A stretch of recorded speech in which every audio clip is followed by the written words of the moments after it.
ఈ టైంలో కార్ ఆగింది ఏంటి?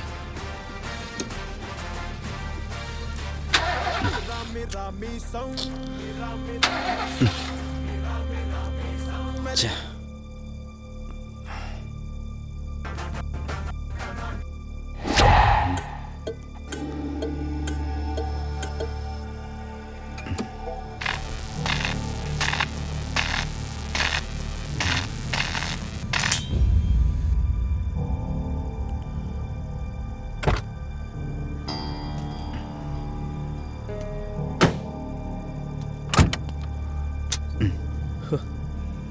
Shit.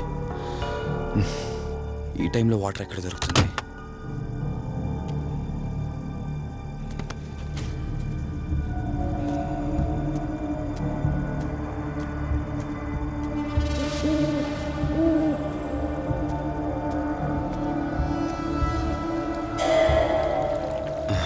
Thank God.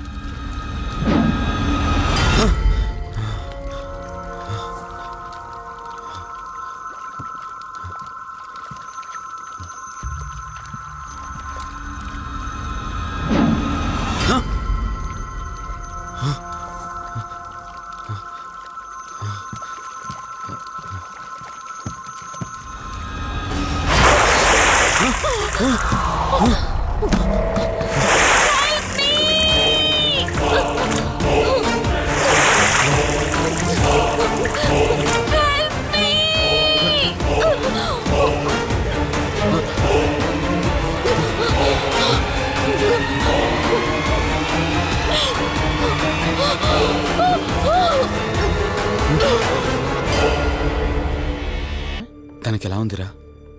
She all right రా. కరెక్ట్ టైంలో తీసుకొచ్చా. Thank God. నీటిలో పడ్డం వల్ల పెద్దగా దెబ్బలు కూడా ఏం తగలలేదు. ఫిజికల్గా తను బాగానే ఉంది. రిపోర్ట్స్ కూడా నార్మల్గానే ఉన్నాయి. కాకపోతే ఏమైందిరా? She lost her memory.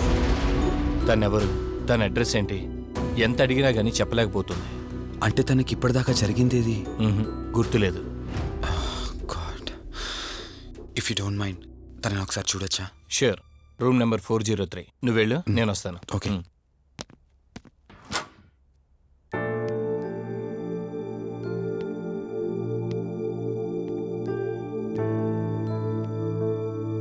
Hi అండి,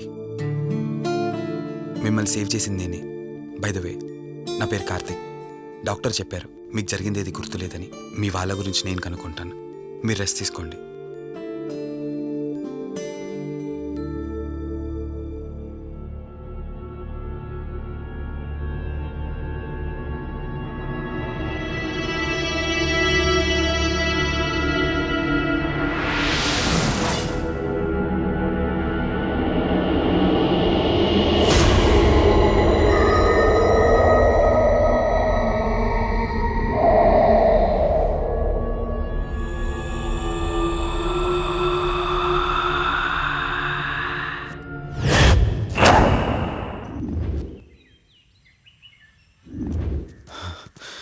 ఏంట్రా, ఈ రోజుల్లో సైన్స్ ఇంత డెవలప్ అయింది.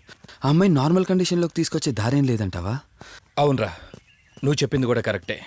అప్పుడప్పుడు ఇలాంటి కేసెస్ వస్తే మా డాక్టర్స్ కూడా సవాల్గా ఉంటుంది. అంటే ఎన్ని రోజులు పట్టచ్చు?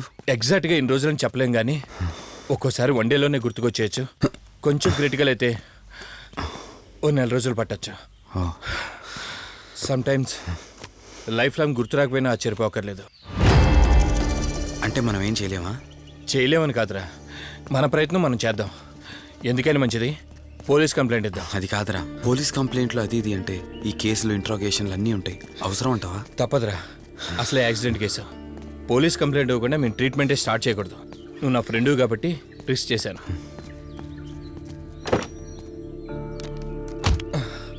నువ్వేం కంగారు పడకరా. డిపార్ట్మెంట్లో నాకు తెలిసిన అంకుల్ ఒక ఆయన ఉన్నారు. నేను ఆయనతో మాట్లాడతాను. ఇంతకీ అమ్మాయి ఎక్కడ దొరికిందన్నా? అదే ప్రగతి నగర్ చెరువు. Good morning sir. Morning. Good morning. Good morning sir. Good morning. సమీర్ని ఒకసారి నా క్యాబిన్లోకి పంపిస్తారా? Okay sir. Good morning Karthik. Morning Sameer. మనం యూఎండే ఎంటర్టైన్మెంట్స్కి ఒక ఈవెంట్ చేస్తున్నాం కదా, దానికి మోడల్ సెలెక్ట్ చేయమన్నాను. ఎంతవరకు వచ్చింది? ఆల్రెడీ కొన్ని వీడియోస్ చూసి ఓ మోడల్ను ఫైనల్ చేశాను కార్తీక్. ఓ మీకు మెయిల్ చేశాను, మీరు ఒకసారి చూస్తే. Okay sure.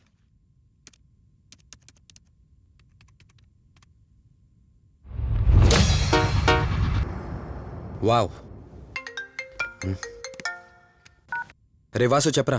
రే అదే సిఐ అంకుల్ నేను ఆ అమ్మాయి దొరికిన చెరువు దగ్గరికి వచ్చాం. నువ్వు వెంటనే బయలుదేరి ఇక్కడికి వచ్చా, ఓకేనా? ఓకే ఓకే, వెంటనే బయలుదేరుతున్నాను.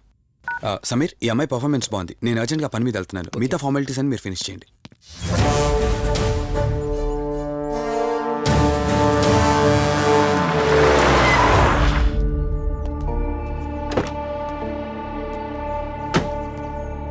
అంకుల్ నేను చెప్పాను కదా, నా ఫ్రెండ్ కార్తీక్. Hello sir. ఇక్కడే కదా నీకు అమ్మాయి దొరికింది? అవును సార్. ఇంత రాత్రి వాళ్ళని ఒక్కడవే ఇక్కడేం చేస్తున్నావు? బేసిక్గా I'm event organizer. Event finish చేసుకుని ఇటు వెళ్తుంటే. అంటే ఇక్కడికి వచ్చాక నీకు ఆరాగిపోయిందంటావు? అంకుల్ వీడు నాకు చిన్నప్పటి నుంచి ఫ్రెండ్. వీడి గురించి నాకు బాగా తెలుసు. అలాంటి వ్యక్తి కాదు. కావాలంటే మా డాడీని అడగండి. నువ్వు చెప్పేది కరెక్టే కావచ్చు వాసు.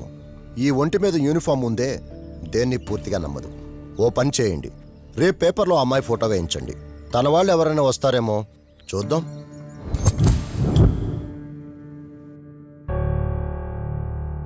మీ ఫోటోనే. మీరు గతం మర్చిపోయారు కదా, మీకు సంబంధించిన వాళ్ళు ఎవరైనా వస్తారేమో అని చిన్న ప్రయత్నం.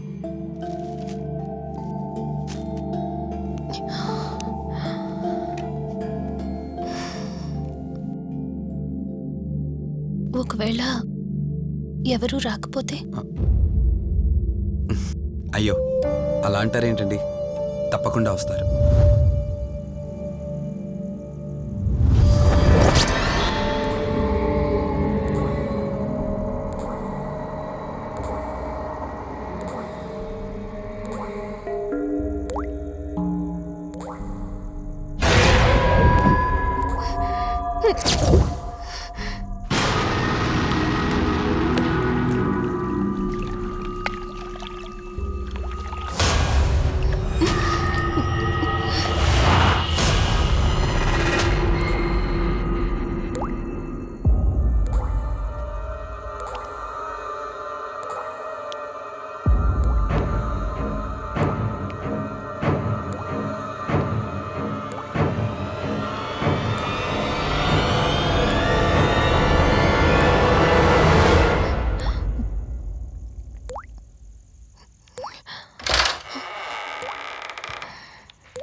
ఎవరు ఈ టైంలో ఇక్కడేం చేస్తున్నారు? మిమ్మల్ని మాట్లాడేంటి?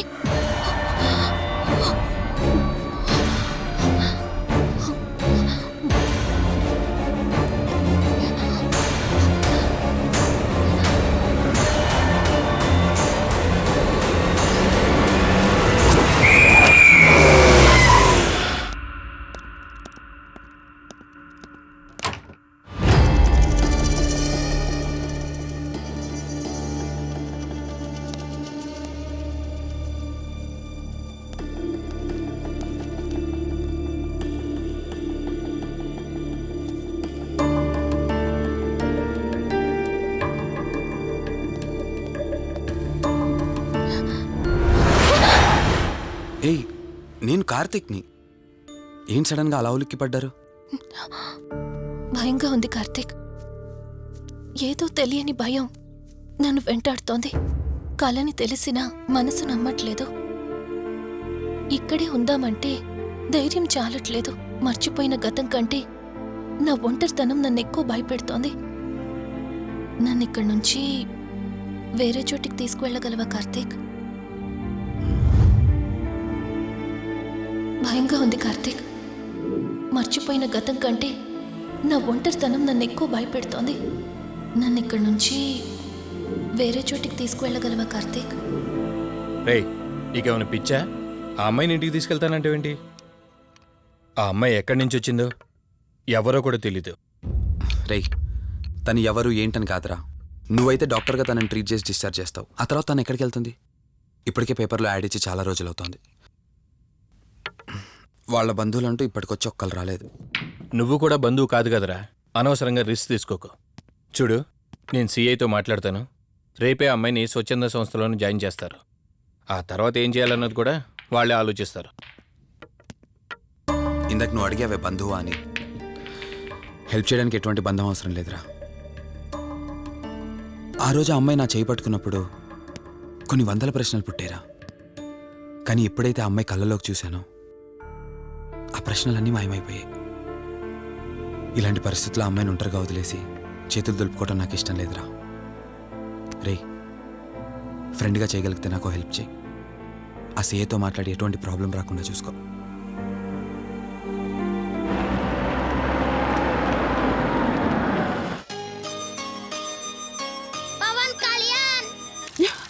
ఈ ట్యాప్ ఒకటి వస్తామని ఇరిటేట్ తెప్పిస్తుంది. వస్తున్నాను. అయ్యో, వస్తున్నానబ్బా. అమ్మయ్యా, వచ్చావా కార్తీక్? నువ్వు ఫోన్ చేసినప్పటి నుంచి ఆ ట్యాప్ కారుతూనే ఉంది. అది అలా కారుతూ ఉంటే సింక్లో పడుతున్నట్టు లేదు, నా నెత్తి మీద పడుతున్నట్టుంది. దాన్ని త్వరగా బాగు చేయించు కార్తీక్.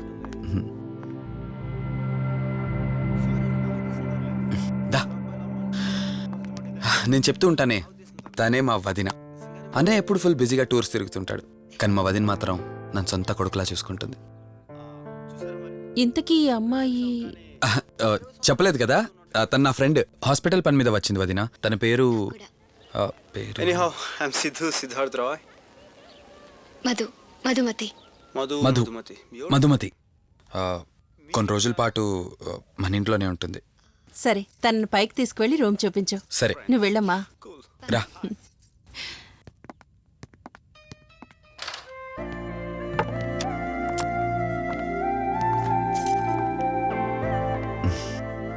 ఇదే నీ గది. ఎదురుకుండా ఉందే, అది నా బెడ్రూమ్. నీకు ఎటువంటి అవసరం వచ్చినా నన్ను అడగచ్చు. నీకు ఎటువంటి ఇబ్బంది ఉండదు. నాకు భయంగా ఉందని ఒక్క మాట చెప్పగానే ఏమీ ఆలోచించకుండా ఇంటికి తీసుకొచ్చారు. నా గురించి ఏమీ తెలియకుండానే ఇంతెందుకు చేస్తున్నారు? నాకు తెలిసిందల్లా ఒకటే, నేను చేస్తున్న పని నాకు కరెక్ట్ అనిపించింది, అందుకే చేస్తున్నాను.